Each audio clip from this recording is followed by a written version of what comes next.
एक सेठ जी ने अपने मुनीम से कहा कि जरा देखना हमारी पूरी प्रॉपर्टी कितनी। मुनीम जी बोले कम से कम 10 दिन लगेगा। अच्छा, इतनी प्रॉपर्टी थी कि मुनीम जी को हिसाब करने में 10 दिन लगा। चलो भाई 10 दिन ले लो। मुनीम जी ने 10 दिन बाद बताया, सेठ जी आपकी इतनी प्रॉपर्टी हो गई है कि आपकी 8 पीढ़ी बैठी बैठी खाएगी। सेठ जी रोने लगे। सेठ जी रोने लगे। क्यों रो रहे हैं सेठ जी? अरे बोले 9वीं पीढ़ी का क्या होगा? 8 पीढ़ी तो बैठी बैठी खाएगी, 9वीं पीढ़ी भूखी मरेगी। लो, 8 पीढ़ी बैठी बैठी खाए, इतनी प्रॉपर्टी है, पर चिंता 9वीं की है। वही सेठ जी घर से बाहर निकले तो एक अम्मा, एक बूढ़ी माँ भीख मांग रही थी। तो आज उसे एक ही घर में इतना सारा आटा मिल गया कि उसकी पूरी झोली पैक हो गई। वो बड़ी प्रसन्न। झोली ज्यादा बड़ी नहीं थी, इतनी सी झोली थी। अब वो झूम झूम के जा रही है। सेठ जी ने कहा क्यों, दूसरे घर भीख नहीं मांगोगी? उसने कहा आज एक ही घर में इतना मिल गया कि जरूरत ही नहीं है। अरे बोले कल के लिए हो जाएगा, मांग लो, कल काम आएगा आटा। उसने कहा जिस परमात्मा ने पेट दिया है वो कल की व्यवस्था वो ही करेगा। आज की हमारी हो गई, कल की वो करेगा।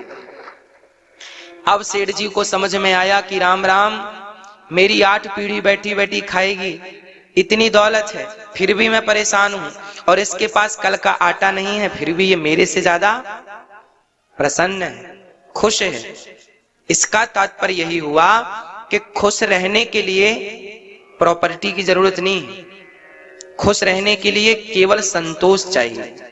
आपके पास जितने में संतोष हो जाए बस वो आपका है। इसलिए ज्यादा हाय हाय ना किया करो। विधाता जो दे दें ईमानदारी से कमाओ और खुश रहो। फिर तो सीमा ही नहीं है करने की, कमाने की। कम करते जाइए, कमाते जाइए, पर संतोष सबसे बड़ी संपत्ति है, संतोष। इसलिए जब जमी पर लेट जाने से काम बन जाए तो पलंग के लिए प्रयास ना करो। तो किसी ने कहा तकिया तो रखना पड़ेगा। बोले जमी पर लेट जाते हैं, सिराने हाथ रखते हैं, हम तो अपना तकिया बिस्तर हमेशा साथ रखते हैं। जमीन ही हमारा बिस्तर है, आकाश ही हमारा कंबल है, और ये हाथ ही हमारा तकिया है। ये सब साथ में तो है। जमी पर लेट जाते हैं, सिराने हाथ रखते हैं, हम तो अपना तकिया बिस्तर हमेशा साथ रखते हैं। ज्यादा संग्रह के पीछे ना पड़ा करो। इतना संग्रह करने के चक्कर में लोग अपना जो आनंद है, यथार्थ, वो आनंद भूल जाते हैं, आनंद समाप्त कर देते हैं।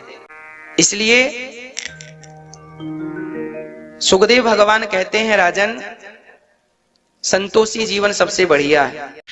और जिस व्यक्ति को जिस चीज की कामना है वो उसकी पूजा करता है।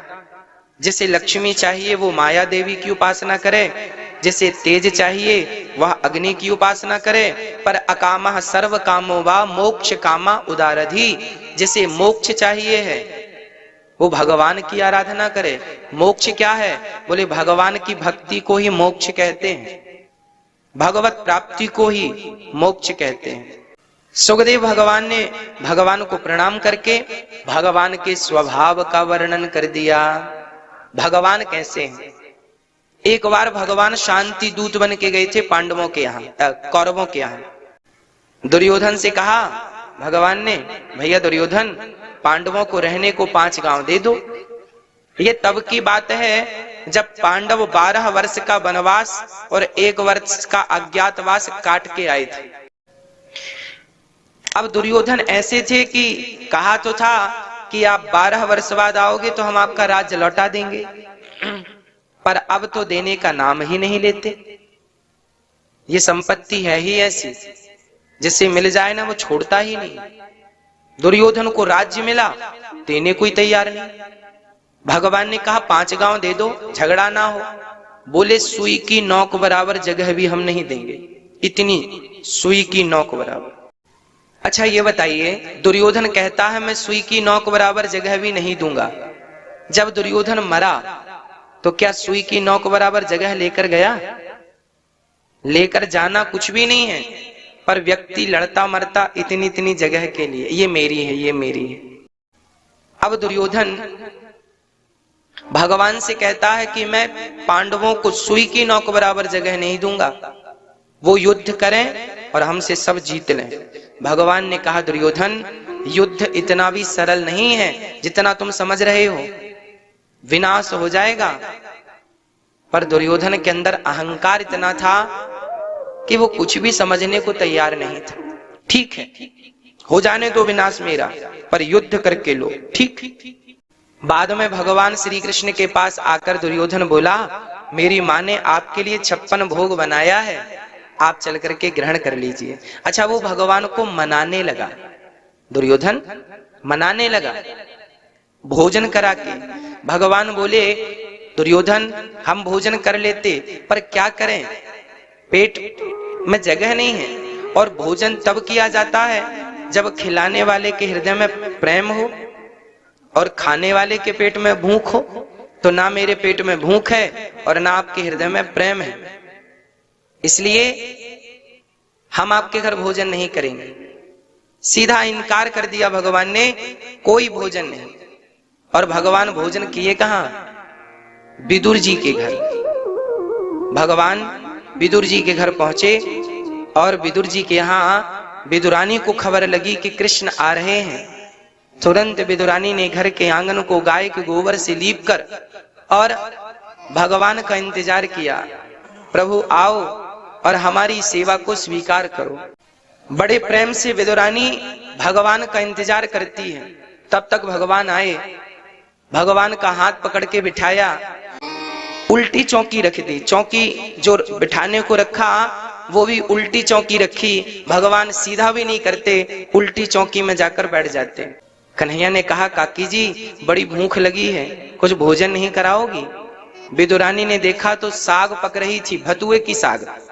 उसे लगा कि ये साग भगवान को खवाएंगे, अच्छा नहीं लगेगा, तो पके पके केला तोड़ कर ले आई और छिलका छीलती जाती, फल फेंकती जाती और छिलका फल समझकर भगवान को देती जाती। और भगवान उन छिलकों का भोग लगाते जाते, छिलका खाते जाते, खाते जाते, खाते जाते।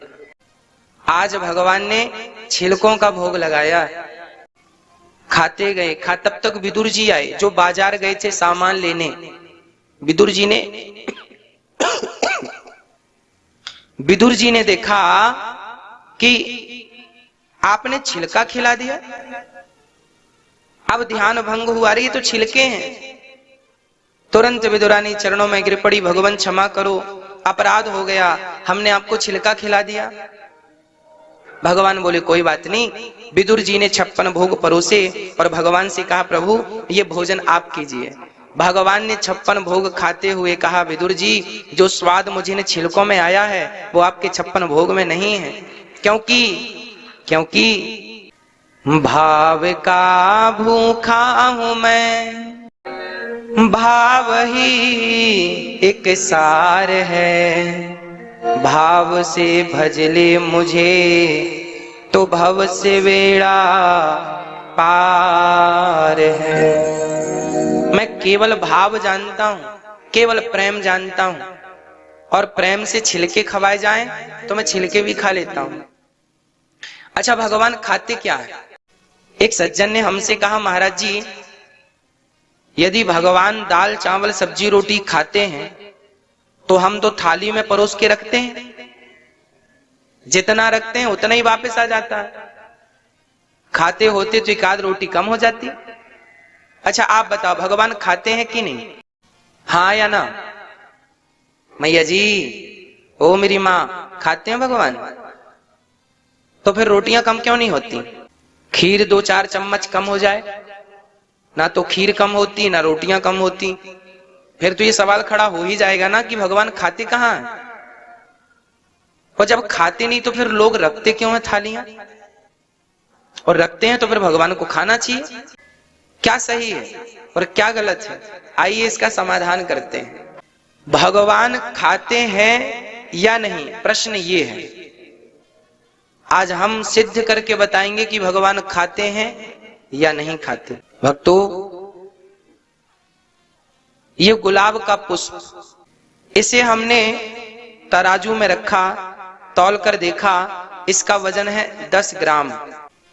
10 ग्राम का वजन है। अब हमने इसे उठा लिया, फिर हमने इसकी खुशबू ली, और खुशबू लेने के बाद फिर से हमने तराजू में रख दिया, तो इसका वजन कम होगा या नहीं? हाँ या ना? बताओ, आप सभी बताएंगे। वजन कम होगा? नहीं होगा, बिल्कुल नहीं होगा। ये खुशबू लेने के पहले भी 10 ग्राम था और लेने के बाद भी। अब प्रश्न ये खड़ा हुआ, तो फिर क्या हमने खुशबू नहीं ली? ली, हमने खुशबू तो ली, पर इसका वजन कम नहीं हुआ। उसी प्रकार भगवान दाल चावल सब्जी रोटी नहीं खाते। उस भक्त का जो प्रेम की खुशबू है, वो भोजन में जो प्रेम की खुशबू थी भक्त के द्वारा, भगवान उस प्रेम रूपी खुशबू को ग्रहण कर लेते हैं और दाल चावल सब्जी रोटी ज्यों का त्यों छोड़ देते हैं। भगवान वस्तु ग्रहण नहीं करते। भगवान वस्तु के पीछे जो भाव है, जो प्रेम है, वो ग्रहण करते हैं। इसलिए भगवान खाते हैं। जैसे भंवरा रस पीता है। शेर का खाना पीना अलग है, मनुष्यों का खाना पीना अलग है। गाय और भैंस का खाना पीना अलग है। गाय भैंस चारा भूसा खाती, शेर मांस खाता है, भंवरा रस पीता है। उसी प्रकार भगवान का भी खाना पीना अलग है। शेर का पेट मांस से भरता है, गाय का पेट चारा से भरता है, हम सबका पेट दाल चावल सब्जी रोटी से भरता है। उसी प्रकार भगवान का पेट भक्त के भाव से भर जाता है। भाव का भूखा हूं मैं, भाव ही के सार है। इसलिए भगवान की हर पूजा, हर भक्ति, हर भक्त को चाहिए कि वो भाव प्रधान पूजा करे। भक्ति भाव की ही तो है। इसलिए दुर्योधन की मेवा को त्याग कर विदुरानी के घर भोजन किया, क्योंकि भगवान को जहां से प्रेम मिलता है भगवान वहां जाते हैं। अब जब भगवान ने पूरी लीला की, 125 वर्ष तक भगवान इस धरती पर रहे। 125 वर्ष की लीला पूरी करके जब भगवान धराधाम को छोड़कर चले गए, तब भगवान के जाने के बाद विदुर जी को याद किया भगवान ने, और विदुर जी तड़प गए कि भगवान अब नहीं है, तड़पने लगे। तब वो मैत्री जी के पास, उद्धव जी ने कहा, मैत्री जी के पास गए हरिद्वार, और वहां प्रश्न किया, महाराज आज विदुर जी ने मैत्री जी से प्रश्न किया, सुखाय कर्माणि करोति लोको न तै सुखं वान्यदुपारवं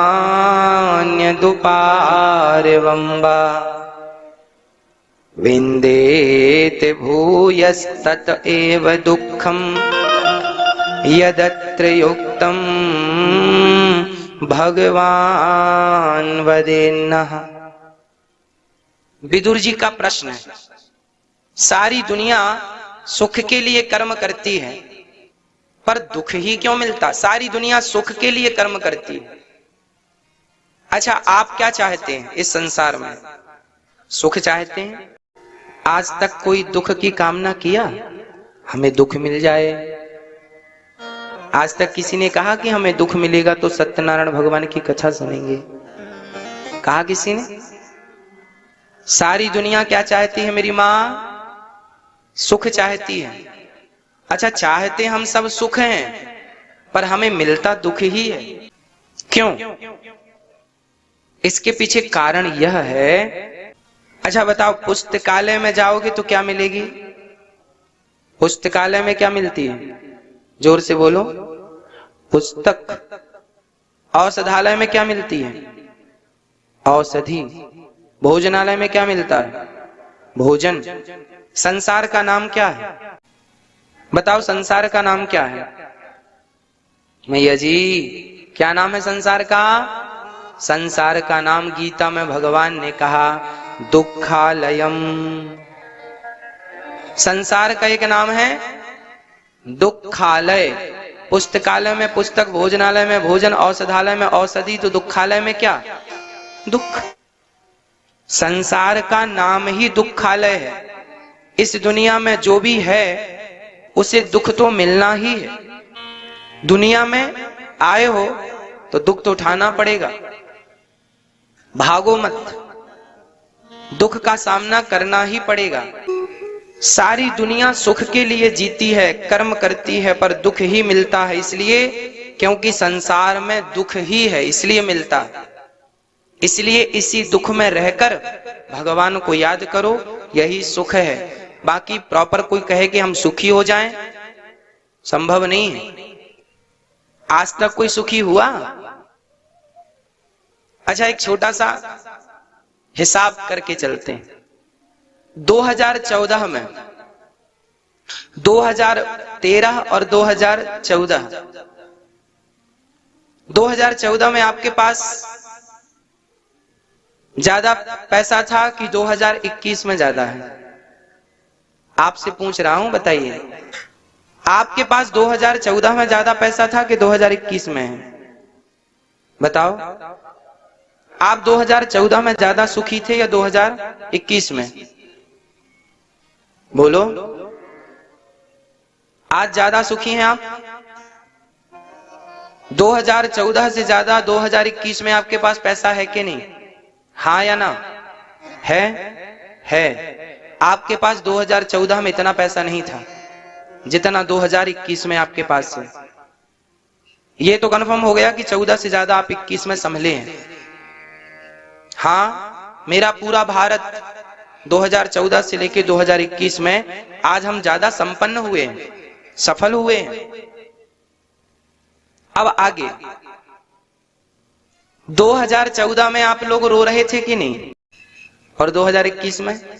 तब भी यही गाना था, काम नहीं चल रहा है, काम नहीं चल रहा है, पैसे आ नहीं रहे हैं। और 2021 में जबकि उससे कई गुना ज्यादा है आज, फिर भी रोना तो वही है ना, काम नहीं चल रहा है, आ नहीं रहे हैं, आ नहीं रहे हैं, काम नहीं चल रहा है। 2014 में आपका व्यापार आज से आधा था, आज डबल है। इनकम आपकी कम थी, आज ज्यादा है। फिर भी रोना तब भी था और रोना आज भी है। तो सुधरा क्या? क्या सुधरा? कहने का अर्थ यह है, संसार का नाम दुखालय है। कितना भी विधाता दे दें पर दुख जाता ही नहीं, समस्याएं मिटती ही नहीं। अच्छा, आज जितना आपके पास धन है ना मेरी मां, 2025 तक आपके पास इससे दोगुना हो जाएगा। फिर भी लिख के रखना, 2025 तक आज जितना धन आपके पास है ठीक डबल हो जाएगा या तिबल हो जाएगा, 3 गुना 4 गुना। पर फिर भी एक चीज तो रहेगी, और वो है रोना। वो क्या है? रोना। रोना नहीं जाने वाला, कितना भी मिल जाए पर रोना तो लगा ही है। इसलिए आप ज्यादा से ज्यादा भगवान का चिंतन कीजिए, भगवान की शरणागति ग्रहण कीजिए। हे नाथ, मैं आपको कभी भूलूं नहीं। संसार की सारी संपत्ति एक तरफ और भगवान के चिंतन की संपत्ति एक तरफ, वो सबसे बड़ी संपत्ति है। वो आपको रोने नहीं देगी, वो आपको सदा प्रसन्न रखती है। इसलिए आप प्रसन्न रहने की आदत बनाइए। कई लोगों की आदत होती है ना, एक पड़ोसी, एक सज्जन थे, उनको 1 हफ्ते में 2 लाख का फायदा हुआ, 1 हफ्ते 7 दिन में। तो बाजू वाले ने कहा, भाई, किसी ने कहा, भाई आप तो बड़े प्रसन्न होंगे, आपको तो 2 लाख का फायदा हुआ। अरे बोले, काहे के प्रसन्न, हमारे पड़ोसी को 4 का हुआ। अपना 2 का उसे कम लगता है, पड़ोसी के 4 का ज्यादा लगता है। कुल मिला के यही है, इंसान का रोना नहीं मिटता। और ये रोना कोई भगवान नहीं रुला रहा कि तुम रो। कई लोग कहते हैं भगवान ने बड़ा दुख दिया। अरे भगवान ने थोड़ी दुख दिया, आप जबरदस्ती रो रहे हैं, जबरदस्ती। अरे जिसे प्रसन्न रहना होगा वो प्रसन्न रहने के बहाने ढूंढ लेगा, और जिसे दुखी रहना है वो दुखी रहने के बहाने ढूंढ लेगा। इसलिए आपको प्रसन्न रहने के बहाने ढूंढने चाहिए। हमेशा प्रसन्न रहो। हमेशा कैसे रहना चाहिए? हमें खुश, हमेशा हमें खुश रहना चाहिए। अब ब्रह्मा जी, भगवान नारायण ने ब्रह्मा जी को उत्पन्न किया। ब्रह्मा जी ने मनु और शत्रुपा को जन्म दिया। ब्रह्मा जी के शरीर के दाहिने अंग से मनु, वाम अंग से शत्रुपा। मनु शत्रुपा ने सृष्टि आगे बढ़ाई। हिरण्याक्ष को मारकर पृथ्वी की स्थापना 12 भगवान ने की। 5 संतानें हुई मनु जी की, 3 बेटियां 2 बेटे, आकुति, देवहूति, प्रसूति। आकुति का विवाह रुचि प्रजापति से हुआ, देवहूति का विवाह करदम जी से हुआ। करदम जी जंगल में रहा करते थे, भजन किया करते थे। एक दिन करदम जी के पास मनु जी आए, मेरी बेटी से विवाह कर लो। करदम जी बोले ठीक है, कर लेते हैं। करदम जी का विवाह हुआ। पत्नी से कहा जरा बैठना, हम भगवान की सेवा कर लें। ऐसी समाधि लगी करदम जी की, 40 साल तक उठे नहीं। अब नई नवेली दुल्हन बैठी है घूंघट डाल के, और बाबा जी समाधि में चले गए। 40 साल बाद जब समाधि खुली, तब तक देवहूति माता बुढ़ी हो गई। करदम जी ने कहा देवी आप जंगल में क्या कर रही हो, कौन हो? भूल गए पतिदेव की मेरी शादी भी हुई थी। माता देवहूति ने कहा मैं आपकी धर्म पत्नी हूं, आपसे विवाह हुआ है। अरे राम राम, पर मैंने तो तुम्हें कोई सुख दिया ही नहीं। चलो अब सुख देता हूं, अब तो शरीर बुढ़ा हो गया, अब कौन सा सुख? बोले चलो। वहां एक बिंदु सरोवर था, देखिए तपस्या का फल। उस सरोवर में स्नान कराया करदम जी ने। तो 40-70 साल की वो स्त्री, हाँ 50-60 वर्ष की वो स्त्री एकदम 16 वर्ष की कन्या बन के निकल आई। करदम जी ने भी डुबकी लगाई, वो भी बिल्कुल बूढ़े थे, युवा हो गए, जवान हो गए। और करदम जी ने अपने तप के प्रभाव से, हमारे ऋषि मुनि जो हैं, रिसर्च करने से इनका नाम ऋषि पड़ा है। ऋषि नाम क्यों पड़ा? रिसर्च करने से इनका नाम क्या पड़ गया? ऋषि। आज साइंटिस्ट कहते हैं, आज वैज्ञानिक कहते हो ना आप लोग रिसर्च करने वालों को। उस जमाने में ऋषि कहा जाता था। और करदम जी ने सबसे पहले कामग विमान की रचना कर डाली। उस विमान में अपनी पत्नी को यात्रा कराई। विमान खुद का हेलीकॉप्टर, ऐसा विमान बनाया, मन के संकल्प से चलता। कह दो यहां जाना है चला जाएगा, वहां जाना है चला जाएगा। प्रिय भक्तों, आज आपको मैं बता दूं, हमारे भारत में जो रियल है, रियल तो किसी को पता ही नहीं। आपको जो पता है वो रियल नहीं है, पर अब वही मान्यता मिल, उसी मान्यता मिल गई, लोग वही जानते हैं। फॉर एग्जाम्पल मैं आपको बताऊं, विमान की रचना किसने की? बताओ, विमान की रचना करने वाले का नाम क्या है? Wright brothers. क्या नाम है? Wright brothers. आज जो विमान 1902 में सबसे पहला सफल विमान परीक्षण राइट ब्रदर्स ने किया था। पहला विमान उड़ा था सफल 1902 में। आज खिताब राइट ब्रदर्स के नाम है। परंतु ये राइट ब्रदर्स कौन थे? ये राइट ब्रदर्स 1 नंबर के चोर थे। विमान 1885 और 90 के बीच में सबसे पहले दलपदे जी, भारत के एक साइंटिस्ट थे, महाराष्ट्र के। भारत के साइंटिस्ट का नाम है दलपदे जी। उन्होंने सबसे पहला विमान उड़ाया था और उनकी ही वो ड्राइंग राइट ब्रदर्स ने कॉपी कर ली थी। कॉपी कर ली और उसी के आधार पर उन्होंने विमान बना के उतार दिया। तो खिताब चला गया राइट ब्रदर्स के नाम, जबकि विमान बनाने वाले का नाम है दलपदे जी, जो कि भारत के वैज्ञानिक थे। इन्होंने तो इनकी ड्राइंग चोरी कर ली ना, और सफल विमान उड़ा के दिखाया था दलपदे जी ने। समुद्र के किनारे विमान उड़ा था, पूरी दुनिया से लोग आए थे देखने के लिए। उन लोगों की भीड़ में ये राइट ब्रदर्स भी वहां पर थे। इन्होंने देखा कि भारत के लोगों ने तो चमत्कार कर दिया, उड़ा दिया, कल्पना भी नहीं कर सकता कोई, विमान उड़ा दिया। तो पूछ लिया दलपति जी से, क्यों जी, कैसे बनाया?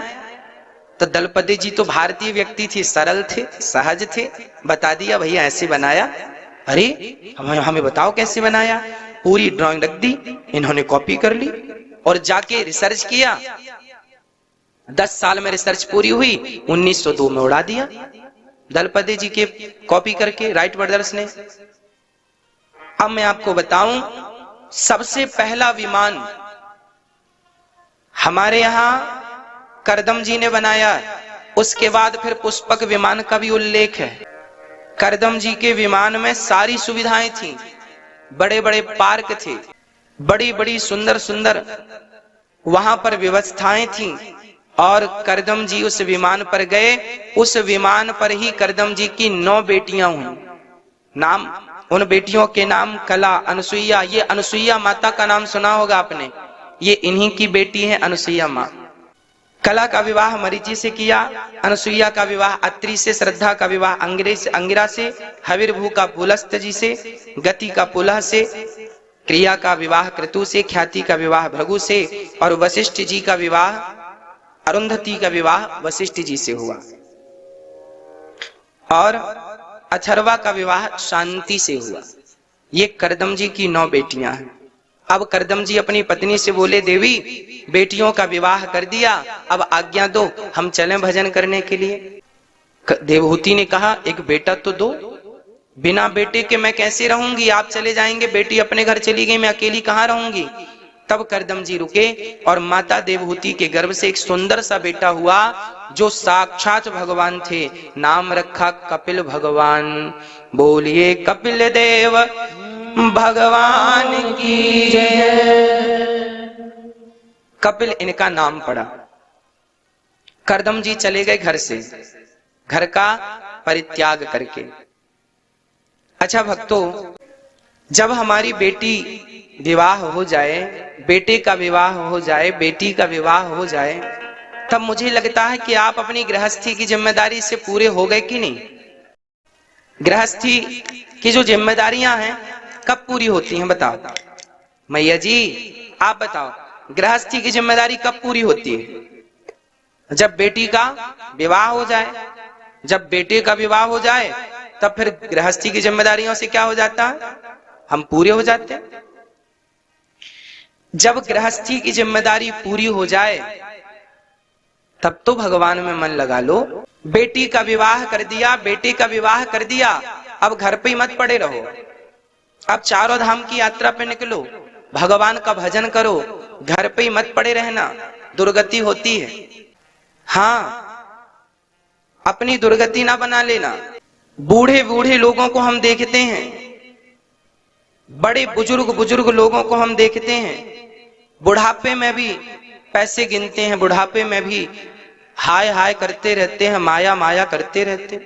ये उम्र अब माया नोट गिनने की है क्या? अरे ये उम्र अब भगवान की प्राप्ति की है ना? ये उम्र गई अब नोट गिनने की। अब ये बच्चों के काम है। 4 आश्रम है हमारे यहाँ, ब्रह्मचर्य, गृहस्थ, वानप्रस्थ और सन्यास, 4 आश्रम। 25 साल तक खूब मन लगा के पढ़ो लिखो, काबिल बनो, फिर शादी हो जाए तो 50 साल तक गृहस्थी का निर्वहन करो, पत्नी के संग रहो, पत्नी के साथ रहो, और गृहस्थी में रह के अतिथि सेवा करो, माता पिता की सेवा करो। और अब गृहस्थी पूरी हो गई, 50 साल के बाद गृहस्थी पूरी हो जाती है। गृहस्थी तब तक पूरी नहीं होती जब तक बेटी और बेटे का विवाह ना हो जाए। जिस दिन बेटी घर से विदा हो जाए और जिस दिन घर में बहू आ जाए, बस उसी दिन आप अपने गृहस्थी की जिम्मेदारियों से उबर गए, उसी दिन उबर गए। अब जो बचा है समय वो भगवान में लगाओ, चिंतन करो भगवान का। अब बुढ़ापे में भी भोग ही भोगते रहोगे क्या? इन भोगों से आज तक किसी को तृप्ति मिली कि आपको मिल जाएगी? किसी का पेट भरा कि आपका पेट भर जाएगा? इसलिए भगवान का चिंतन करो, ज्यादा से ज्यादा भगवान का चिंतन हो। 50 साल के बाद उम्र भी कहने लगती है 51, 52, जाओवन। अब घर में मत रहो, ज्यादा अहंकार ना रखा करो, बिल्कुल सामान्य जिंदगी जिया करो, हंसते हुए मुस्कुराते हुए। कई लोग इतने वीआईपी होते हैं, बात भी नहीं करते। वीआईपी के चक्कर में गूंगे हो जाते हैं, बात भी नहीं करते। अरे हंसो, मुस्कुराओ, बोलो, बात करो, अच्छी बात करो, भगवान की, आध्यात्म जगत की बातें करो। कभी कभी जब हम यात्राएं करते हैं, फ्लाइट इत्यादि में रहते हैं ना, तो बिल्कुल बाजू वाला बात नहीं करता। हम समझ लेते इनको वीआईपी खाई जा रही है। इतने वीआईपी बात ही नहीं करते, उनसे हम ही बात, भैया राम राम, राधे राधे, वो बात ही नहीं करते, इतने वीआईपी। और आजकल तो वीवीआईपी हो गया है, डबल।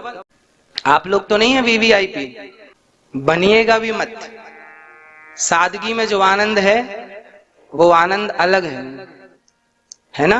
छोटा सा बच्चा, आप रबड़ी खाने में जितना आनंद लेते हैं, छोटा सा बच्चा मिट्टी खाने में वही आनंद लेता है। मिट्टी खाता ना छोटा सा। आप लोग खाए कि नहीं बचपन में? आपने बचपन में मिट्टी खाई कि नहीं? हाँ या ना? खाए हो? हाँ, हम मिट्टी खाने वाले लोग हैं। राम जी जब अयोध्या से 14 साल के लिए गए थे ना, तो अयोध्या की माटी साथ ले गए थे। हाँ, इस मिट्टी से जुड़े रहने में जो सुख है, मिट्टी से दूर होने में सुख नहीं है। इसलिए अपनी संस्कृति, अपने संस्कार से जुड़े रहिए। बातचीत करना बंद मत करिए, राम राम करना बंद मत करिए। इतने वीआईपी मत बन जाइए कि भगवान की चर्चा सुनने और सुनाने में भी आपको लज्जाने लगे। ऐसे वीआईपी नहीं बनना है, ठीक है? अच्छा, हम चर्चा कर रहे थे कि देखो ना, बेटी साथ देने वाली है ना बेटा साथ देने वाला है। आप बेटी का विवाह करके, बेटे का विवाह करके जितना जल्दी हो सके घर परिवार से मन को हटाकर मन भगवान में लगाने का प्रयास कीजिए। यही इस जीवन की सार्थकता है। मानव का देह इतना अनमोल है, शायद आपको पता नहीं। ये मानव की काया जो है इतनी अनमोल है, इसकी कल्पना भी नहीं कर सकते आप। 84 लाख योनियां हैं और किसी भी योनि में भगवान को उस योनि से नहीं पाया जा सकता। ईश्वर को पाया जा सकता है तो सिर्फ इस मनुष्य के शरीर से पाया जा सकता है। और इस शरीर को पाकर यदि उस परमात्मा को नहीं पाया तो इसको पाना व्यर्थ चला गया कि नहीं? इससे उसे नहीं पाया तो इसको पाना बेकार हुआ कि नहीं? एक जंगल में एक शेरनी रहा करती थी। वो शेरनी एक दिन शिकार करने जा रही थी, तब उसने देखा कि एक गीदड़ का बच्चा अभी अभी नवजात है, जन्म लिया है और उसकी मां मर गई। तो शेरनी को उस बच्चे पर दया आ गई और गीदड़ के बच्चे को मुंह से पकड़ के अपने गुफा में ले आई। अपना दूध पिला के उसे बड़ा किया। उसका भी अपना एक शावक था, एक था शेर। उस अपने बेटे को भी दूध पिलाया और गीदड़ के बच्चे को भी दूध पिलाया। शेरनी ने इंसानियत दिखाई। अच्छा है, होता है कभी कभी। शेरनी को दया आ गई, ले आई। दोनों बच्चे एक ही उम्र के थे लगभग। दोनों बड़े हुए, जवान हो गए दोनों बच्चे। शेरनी का बेटा शेर बन गया और गीदड़ का बच्चा गीदड़ बना। बड़ा शेरनी का दूध पिया था तो बल ज्यादा था। एक दिन हाथियों के झुंड ने आक्रमण कर दिया। जहां शेरनी का घर था वहां हाथी आ गए। तो शेरनी ने अपने बेटे से कहा, जाओ जरा हाथी को भगाओ। तो शेर गया। गीदड़ का बच्चा बोला, मां मैं जाता हूं।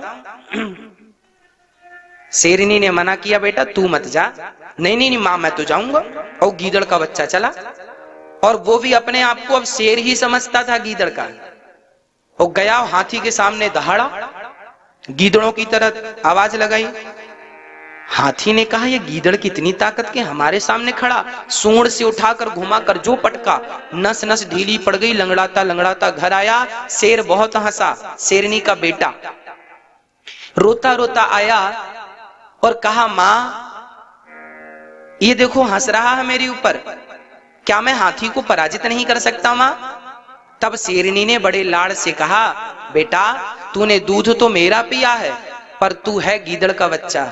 और आज तक के इतिहास में हाथी का शिकार यदि किसी ने किया है तो केवल शेर ने किया है। हाथी का शिकार कभी गीदड़ का बच्चा नहीं कर सकता।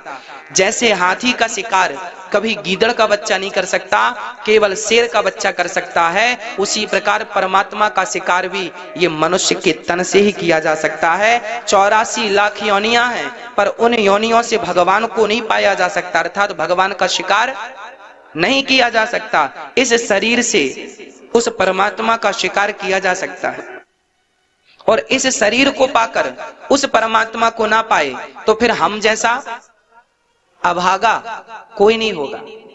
इसलिए उस परम तत्व परमात्मा को जानिए, भगवान क्या है पहचानिए और ईश्वर को पाइए। उनको पाने का एक सरल तरीका है, सरल तरीका है केवल भगवान का चिंतन कीजिए, केवल नाम जपिए और भगवान से प्रेम कीजिए। जितना प्रेम अपनी माँ से करते हो, जितना प्रेम अपने पुत्र से करते हो, इतना प्रेम भगवान से करना सीखिए। करदम जी महाराज अपनी पत्नी से विदा लेकर चले गए और देवहूति माता कपिल भगवान को बिठाकर प्रश्न करती हैं, हे प्रभु, आज मैं आपसे कुछ प्रश्न करना चाहती हूँ। हाँ माँ, करो। माता देवहूति ने कहा, निर्विण्णाम नितराम भूमन सदिन्द्रिय दर्शनात् येन संभाव्यमानेन प्रपन्नान्धं तमः प्रभु तम त्वागताहं शरणं शरण्यं स्वभृत्य संसार तरो कुठारम। आज हाथ जोड़ करके माता देवहूति ने कहा, हे प्रभु बताइए भक्ति क्या है। एक बार भक्ति महारानी दुखी पड़ गई, ज्ञान वैराग्य मूर्छित हो गए। नारद जी आए, अरे भक्ति क्या हुआ, आप उदास क्यों हैं? महाराज क्या बताएं, इस कलयुग में हमारे दोनों बच्चे बुढ़े हो गए, ज्ञान वैराग्य मूर्छा में पड़े हैं। इनकी मूर्छा कैसे टूटेगी, हमारा दुख कैसे दूर होगा? हम तो फिर भी युवा हो गई, जवान हो गई, पर हमारे बच्चे बुढ़े के बुढ़े रह गए। नारद जी बोले, अब क्या करें? तब आकाशवाणी हुई। पहले तो गीता वेद वेदांत घोषिष्य गीता पाठिर मुहुर्मुहु गीता वेद पुराण सब सुनाए नारद जी ने, पर उन्हें मूर्छा दूर नहीं भई। तब नारद जी ने सूर्य भगवान, आकाशवाणी हुई कि भागवत सुनाओ इन लोगों को। समझिएगा, भक्ति ज्ञान और वैराग्य तीनों जब दुखी थे तो इन तीनों को नारद जी ने हरिद्वार में सनकादियों से भागवत करवाई। श्रोता बन के नारद जी बैठे, हजारों संतों की भीड़ आई और वहां पर जब भागवत प्रारंभ हुई तो भागवत की महिमा सुनते ही भक्ति ज्ञान वैराग्य का दुख दूर हो गया। ये वो भागवत है जो स्वयं भक्ति ज्ञान वैराग्य का दुख दूर करने की ताकत रखती है। भागवत जी सबके दुख को दूर करने की ताकत रखते हैं। ये वो भागवत है जिनको सुनकर हजारों लोगों का हृदय परिवर्तन हो गया, परिवर्तित हो गया। ये वो भागवत है जो सुन ले 7 दिन बड़े भाव से, तो मैं गारंटी लेता हूं, स्टाम्प पर लिख कर दे सकता हूं कि कोई जो भगवान को कभी नहीं मानता था, नास्तिक से महानास्तिक व्यक्ति भी यदि भागवत में 7 दिन बैठ जाए, 7 दिन बाद वो आस्तिक ना हो जाए तो आप जो सजा दोगे मंजूर हो जाएगी।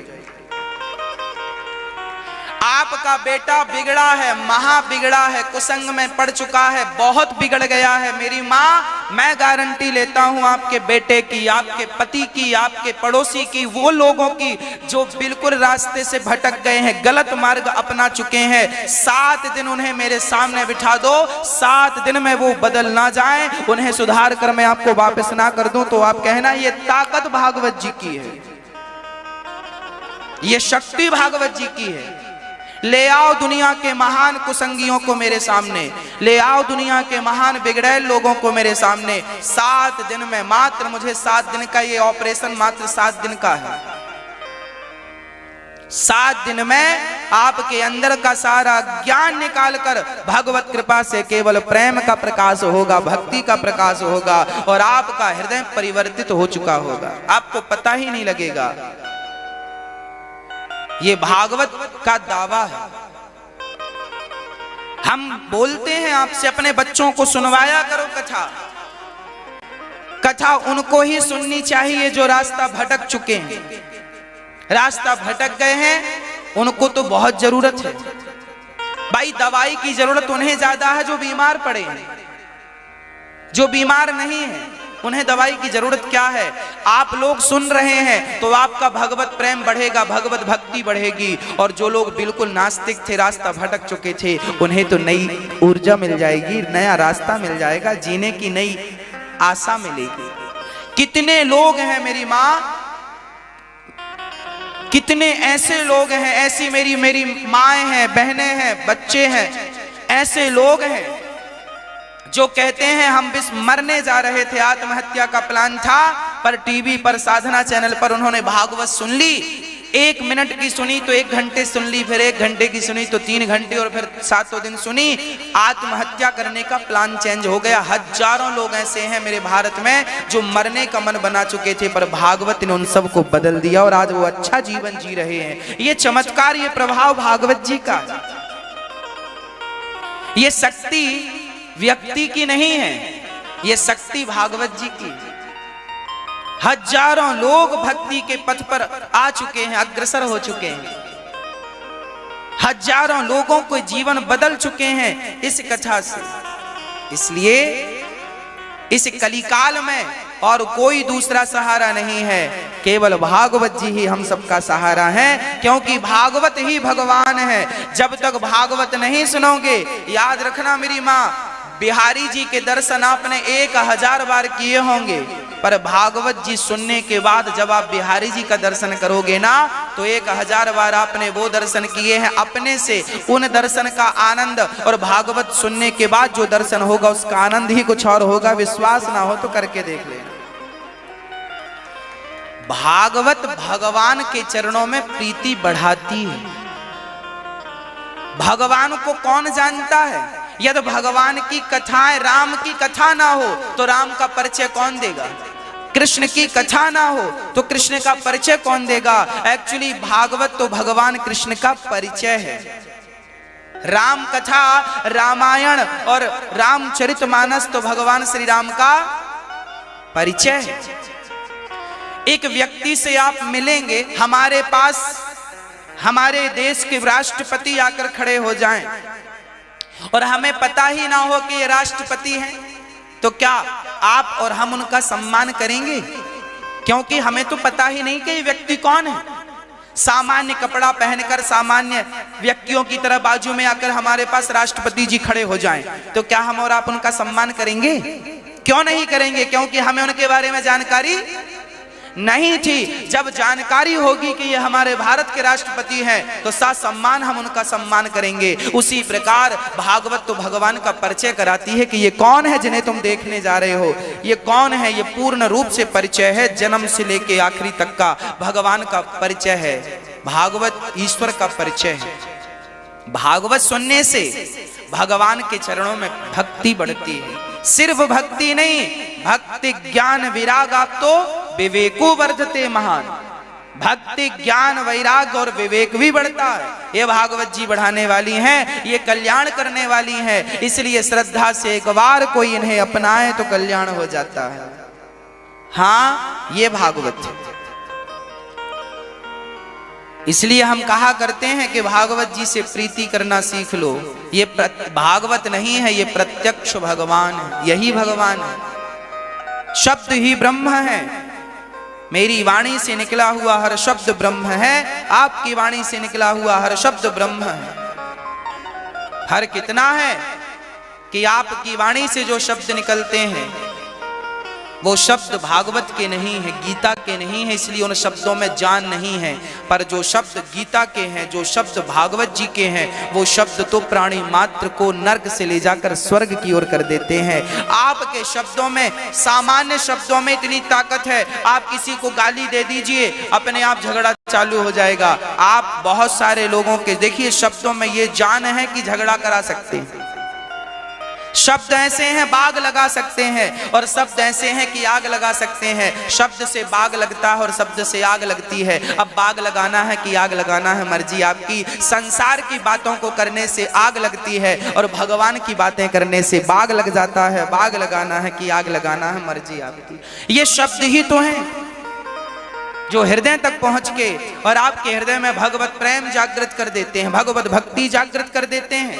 जब हम भगवान की कथा सुनते हैं तो आंखों से झरझर आंसू गिरने लगते हैं। जब उद्धव चरित्र सुनते हैं, सुदामा प्रसंग सुनते हैं, तो हृदय द्रवीभूत हो जाता है, रोमांचित हो जाता है शरीर। ये भागवत के शब्द ही तो हैं जो आपके रोंगटे खड़े कर देती हैं।